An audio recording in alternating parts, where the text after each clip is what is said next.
এদিকে বৃহস্পতিবার থেকে শুরু হয়েছে পবিত্র ঈদুল আজহার দীর্ঘ ছুটি। এরই মধ্যে পরিবারের সঙ্গে ঈদের আনন্দ ভাগাভাগি করে নিতে বাড়ি ফিরতে শুরু করেছেন রাজধানীবাসী। ট্রেনে ঈদ যাত্রাও শুরু হয়েছে আগেই। ছুটি যতক্ষণই আসছে ততই ভিড় বাড়ছে কমলাপুর রেল স্টেশনে। গত কয়েকদিনের তুলনায় বুধবার সবচেয়ে বেশি ভিড় দেখা গেছে। তবে ভিড় বাড়লেও ভোগান্তি ছাড়াই যাত্রীরা ঈদ যাত্রা শুরু করতে পারছেন, এজন্য স্বস্তি প্রকাশ করেছেন তারা। অন্যদিকে ঈদ যাত্রা নির্বিঘ্ন করতে তৎপর রয়েছে রেল কর্তৃপক্ষ। চুরি, ছিনতাই সহ যে কোনো অনাকাঙ্ক্ষিত ঘটনা এড়াতে আইনশৃঙ্খলা বাহিনীকে তৎপর থাকতে দেখা গেছে।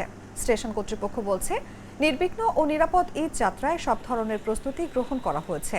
এবার সময় মতো স্টেশন থেকে ট্রেন ছেড়ে যাওয়ায় স্বস্তি প্রকাশ করেছেন যাত্রীরা। তারা বলছেন, আইনশৃঙ্খলা বাহিনীর তৎপরতা, বিনা টিকিটে যাত্রী প্রতিরোধ সহ নানান উদ্যোগের ফলে এবার ঈদ যাত্রা স্বস্তির হচ্ছে।